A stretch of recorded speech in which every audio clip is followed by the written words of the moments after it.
students, so our today's topic is conductance of electrolytic solution.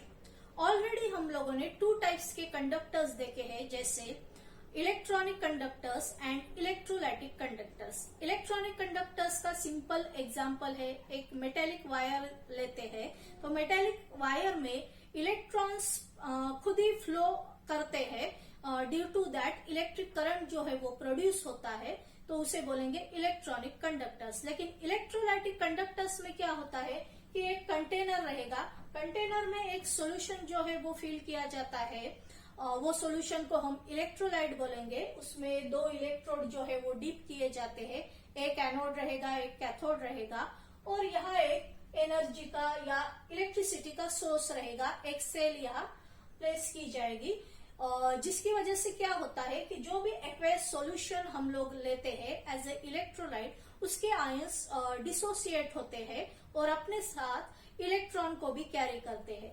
तो ये जो ions है वो रिस्पेक्टिव इलेक्ट्रोड की तरफ माइग्रेट होते हैं, और due to which electric current जो है वो सर्किट में फ्लो होने लगता है.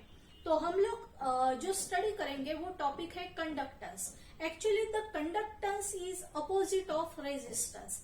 रेजिस्टेंस ऑलरेडी हम लोगों ने स्टडी किया है. Resistance means obstruction to the flow of current. अगर इलेक्ट्रॉनिक कंडक्टर की बात करते हैं या मेटेलिक या वायर या मेटल्स की इन जनरल बात करते हैं, तो मेटल्स में क्या होते हैं, फ्री इलेक्ट्रॉन्स प्रेजेंट होते हैं. तो इस तरह से अगर एक मेटेलिक वायर लेते हैं, तो ये मेटेलिक वायर में बहुत सारे यहाँ फ्री इलेक्ट्रॉन्स प्रेजेंट रहेंगे.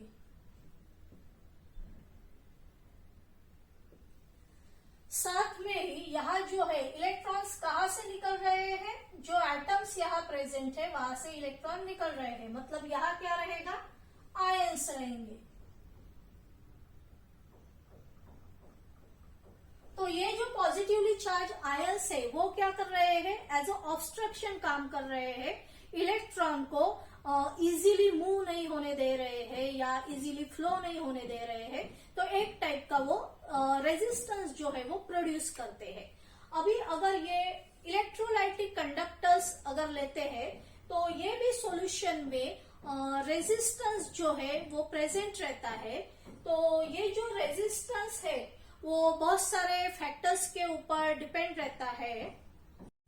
Resistance is due to interactions, जैसे सॉलिड सॉल्यूट इंटरैक्शन है, सॉल्यूट सॉल्वेंट इंटरैक्शन है, सॉल्वेंट सॉल्वेंट इंटरैक्शन है. Solute solute interaction means what, suppose यहाँ NaCl का एक्वेस सॉल्यूशन लेते हैं, तो Na+ आयन और Cl- आयन, इनके बीच में स्ट्रॉन्ग फोर्स ऑफ अट्रैक्शन होता है. तो वो फोर्स ऑफ अट्रैक्शन जो है इजीली उनके बीच का जो बॉन्ड है वो ब्रेक नहीं होता है. सेकेंडली सॉल्यूट सॉल्वेंट इंटरैक्शन, जैसे Na+ है, अगर Na+ है तो उसके सराउंडिंग एरिया में H2O के मॉलिक्यूल्स जो है उसे सराउंड करेंगे, और अगर Cl- का भी आयंस प्रेजेंट है तो उसे भी H2O के मॉलिक्यूल्स जो है उसके सराउंडिंग एरिया में रहेंगे, जिसे हम लोग हाइड्रोलिसिस बोलते हैं. हाइड्रोलिसिस ऑलरेडी हम लोगों ने स्टडी किया है. तो जिसकी वजह से वो पर्टिकुलर आयंस का जो है माइग्रेशन का या उनकी जो मूवमेंट है वो कम हो जाती है. और एक जो फैक्टर है जैसे solvent solvent interaction, generally electrolytic cell में एक्वेस सॉल्यूशन यूज किए जाते हैं. तो H2O के जो मॉलिक्यूल्स है उनके बीच में भी स्ट्रॉन्ग फोर्स ऑफ अट्रैक्शन रहता है. तो वो क्या करेंगे कि जनरली आयंस को माइग्रेट होने से रेजिस्ट कर सकते हैं, क्योंकि H2O के मॉलिक्यूल्स के बीच में भी एक सॉल्वेंट सॉल्वेंट इंटरैक्शन टाइप का स्ट्रॉन्ग फोर्स ऑफ अट्रैक्शन होता है. तो ये कुछ फैक्टर्स है जो ये सॉल्यूशन में रेजिस्टेंस क्रिएट करने के लिए रिस्पॉन्सिबल है. लेकिन हम लोग जो कंडक्टेंस देख रहे हैं, कंडक्टेंस इसका अपोजिट होगा. Conductance is the ability to conduct और how easily the electric current flow through the substance is the conductance. तो ये जो कंडक्टेंस है, कंडक्टेंस को फेवर कौन करेगा, बहुत सारे फैक्टर्स है, जैसे नेचर ऑफ इलेक्ट्रोलाइट। अगर स्ट्रॉन्ग इलेक्ट्रोलाइट होता है तो इजीली वो डिसोसिएट होगा इनटू इट्स आयंस। तो इजीली आयंस अगर डिसोसिएट होते हैं तो जल्दी वो इलेक्ट्रॉन को कैरी करेंगे। लेकिन अगर वीक इलेक्ट्रोलाइट है तो वो जल्दी डिसोसिएट नहीं होगा, और डिसोसिएट नहीं होगा तो इट विल टेक टाइम, जल्दी वो इलेक्ट्रॉन को लेके माइग्रेट रिस्पेक्टिव इलेक्ट्रोड की तरफ नहीं जा पाएगा। और सेकेंडली जो है साइज ऑफ आयंस। अगर स्मॉल साइज के आयंस है, Na+ आयंस का साइज जो होता है वो छोटा होता है एज कंपेयर टू जैसे एसेटेट आयन है CH3COO-, उसका साइज जो होता है वो बड़ा होता है। तो अगर साइज छोटा है आयंस का तो नेचुरली वो जल्दी माइग्रेट होंगे या उनकी मूवमेंट की स्पीड ज्यादा रहेगी। Thirdly it also depends on viscosity of the solvent. जो भी यहाँ सॉल्वेंट यूज किया गया है उसकी विस्कोसिटी ज्यादा है। अगर वो सॉल्वेंट गाढ़ा है तो आयंस का जो मूवमेंट है वो इजीली नहीं होगा, और अगर वो कम विस्कस है तो आयंस का मूवमेंट जो है वो इजीली हो सकता है। Then the fourth factor is temperature. अगर ये सॉल्यूशन का टेम्परेचर इंक्रीज करते हैं तो एनर्जी ज्यादा मिलेगी वो आयंस को, और जिसकी वजह से वो जल्दी मूव हो पाएंगे या उनका माइग्रेशन का स्पीड जो है वो बढ़ेगा। तो कंडक्टेंस जो है वो बढ़ता है अगर टेम्परेचर इंक्रीज करते हैं तो ये कुछ फैक्टर्स थे जिनके ऊपर conductance of the solution depend करता है। लेकिन अगर मैथमेटिकली देखते हैं तो पहले हम लोग रेजिस्टेंस से शुरुआत करेंगे। Resistance of a conductor is directly proportional to L/A। अगर मेटेलिक वायर का जो है लेंथ अगर इंक्रीज होता है तो नेचुरली ज्यादा से ज्यादा आयंस रहेंगे जो ऑब्स्ट्रक्ट करेंगे इलेक्ट्रॉन के फ्लो को। तो जितनी लंबी वायर रहेगी उतना रेजिस्टेंस ज्यादा रहेगा। And it is inversely proportional to area of cross section. अगर ये एरिया ऑफ क्रॉस सेक्शन है, एरिया अगर इंक्रीज होता है तो नेचुरली इजीली इलेक्ट्रॉन्स जो है वो कंडक्टर से पास होंगे। तो जो है एरिया अगर इंक्रीज होता है तो रेजिस्टेंस कम रहेगा, और एरिया अगर बहुत ही पतली सी अगर वायर लेते हैं उसका एरिया अगर कम है तो रेजिस्टेंस जो है वो ज्यादा रहेगा। मतलब जितना ज्यादा उसे स्पेस मिलेगा, जितना ज्यादा एरिया मिलेगा उतना रेजिस्टेंस कम होता है। नाउ इसे सॉल्व करेंगे तो R इक्वल टू एक कांस्टेंट मिलेगा, वो कांस्टेंट को रो बोलते हैं। R equal to rho L/A। ये जो रो है इसे रेजिस्टिविटी बोलते हैं, रेजिस्टिविटी। ठीक है, तो यहां इसे सॉल्व करेंगे तो R is equal to rho L/A, और एक जो कांस्टेंट मिलता है वो कांस्टेंट है रेजिस्टिविटी। हर एक मटेरियल की रेजिस्टिविटी की वैल्यू जो है वो कांस्टेंट होती है। नाउ अगर हम लोग कंडक्टेंस की बात करते हैं तो कंडक्टेंस इज द अपोजिट और रेसिप्रोकल ऑफ रेजिस्टेंस। तो उसे कैसे लिखेंगे? G से। G क्या है? Conductance, that is equal to 1/R। G equal to 1/R। तो इसे सॉल्व करेंगे तो 1/R की जो वैल्यू है रो, तो यहाँ रो और यहाँ ये जो आएगा L/A। इसे थोड़ा सेपरेट करके लिखेंगे तो 1/रो और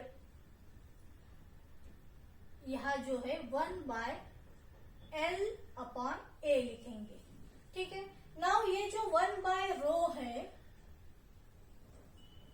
1/रो को हम लोग कपा कहेंगे। Kappa means conductivity. Kappa means conductivity.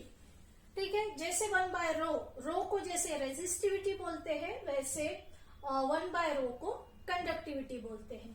तो यहाँ जो है हमको मिलेगा 1/रो की जगह ऐसे कपा लिखेंगे, या पहले यहाँ ऐसे G इक्वल टू ये कपा हो गया और ये ऊपर जाएगा तो यहाँ A/L मिलेगा। तो हमको ये इक्वेशन मिल रहा है कंडक्टेंस के लिए। Conductance of the solution equal to kappa A/L। अगर यूनिट्स की बात करते हैं तो जो रेजिस्टेंस है, रेजिस्टेंस का जो यूनिट होता है वो होता है ओहम, जो ऑलरेडी हम लोग स्टडी कर चुके हैं। रेजिस्टेंस का यूनिट ओहम होता है। और यहाँ यूनिट ऑफ जी और कंडक्टेंस, तो कंडक्टेंस कैसे है, अपोजिट है या रेसिप्रोकल है ऑफ रेजिस्टेंस, तो इसका यूनिट रहेगा ओहम इनवर्स। अभी ये जो इक्वेशन हम लोगों को मिला, वहां से हम लोग कपा की वैल्यू कैसे निकालेंगे, कपा इक्वल टू, ये जी जो है उसे एज इट इज लिखेंगे, ठीक है। या ये डिवीजन में है तो मल्टीप्लीकेशन में जाएगा और नीचे ए आएगा, तो kappa equal to G L by A, इस तरह से इक्वेशन मिलेगा। तो यहां हम लोग यूनिट ऑफ कपा निकालेंगे, यूनिट फॉर, और ऑफ लिखो, यूनिट ऑफ कपा। तो किस तरह से निकलेगा, जी का जो यूनिट है, जी का यूनिट क्या है, ओहम इनवर्स, और एल बाय ए, तो एल जो होता है वो सेंटीमीटर में रहेगा, एरिया जो है हमेशा सेंटीमीटर स्क्वायर में रहेगा। जनरली इलेक्ट्रोलाइटिक सेल जो होती है साइज उनका छोटा ही होता है, तो जनरली मेजरमेंट सेंटीमीटर में ही करते हैं। तो यहाँ 1 सेंटीमीटर कट हो जाएगा, तो 1 सेंटीमीटर नीचे आएगा, तो यहाँ ऐसे सेंटीमीटर इनवर्स करके लिखेंगे। ये हो गए unit of kappa. Now ohm inverse को साइमंस भी बोलते हैं, तो यहाँ हम लोग साइमंस और सेंटीमीटर इनवर्स करके लिख सकते हैं। तो ये हो गया siemens centimetre inverse unit of kappa. तो इसके एसआई यूनिट में यहाँ मीटर इनवर्स भी लिख सकते हैं, तो साइमंस मीटर इनवर्स करके भी यूनिट रहेगा, या ओहम इनवर्स मीटर इनवर्स करके भी कपा का यूनिट जो है वो रहेगा। तो कपा जो है वो कंडक्टिविटी ऑफ द सॉल्यूशन है। तो ये हो गया जनरली इलेक्ट्रॉनिक कंडक्टर के लिए लेंथ जो होती है, वायर की लेंथ लेते हैं, उसका एरिया ऑफ क्रॉस सेक्शन हम लोगों को पता है किस तरह से लेते हैं। लेकिन इलेक्ट्रोलाइटिक कंडक्टर में ये एल की वैल्यू क्या है, 2 इलेक्ट्रोड के बीच का जो डिस्टेंस है वो एल लेते हैं, ठीक है। और एरिया जो है, इलेक्ट्रोड का जो एरिया है उसे ए लेते हैं, ठीक है। तो एरिया क्या रहेगा, area of the electrode. Now हम लोग ऐसी सेल कंस्ट्रक्ट करेंगे, फॉर एग्जांपल ऐसे 2 इलेक्ट्रोड यहाँ लिए हैं, ठीक है, ये स्क्वायर शेप के 2 इलेक्ट्रोड, और उनके बीच में इलेक्ट्रोलाइट को फील किया गया, और ये 2 इलेक्ट्रोड के बीच का डिस्टेंस कितना है, एल सेंटीमीटर, ठीक है। एक इलेक्ट्रोड जो है वो पॉजिटिवली चार्ज है और एक इलेक्ट्रोड जो है वो निगेटिवली चार्ज है। और एरिया जो है, इलेक्ट्रोड का जो एरिया है, इलेक्ट्रोड की ये जो एज लेंथ है, ये स्मॉल ए लेंगे, तो एरिया क्या हो जाएगा, ए स्क्वायर हो जाएगा, ठीक है। तो ये जो कंडक्टिविटी है, ये कंडक्टिविटी की वैल्यू स्मॉल लेवल पे हम लोगों को अगर स्टडी करनी है कंडक्टिविटी, तो उसे हम लोग क्या करेंगे कि बहुत ही स्मॉल लेवल पे वो सेल जो है वो हमको कंस्ट्रक्ट करना है।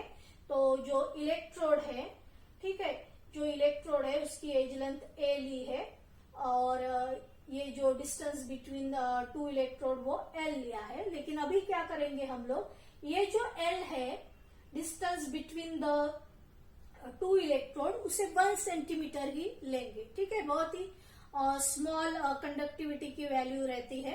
तो एक स्मॉल ऐसी सेल कंस्ट्रक्ट करेंगे कि उसमें एल जो है, एल इक्वल टू 1 सेंटीमीटर लेना है, ठीक है।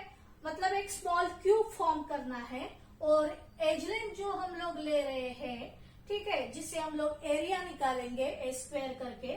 तो ये जो एरिया है, एरिया एज लेंथ भी हम लोग 1 सेंटीमीटर ही लेंगे, तो एरिया क्या हो जाएगा, 1 सेंटीमीटर स्क्वायर, ठीक है।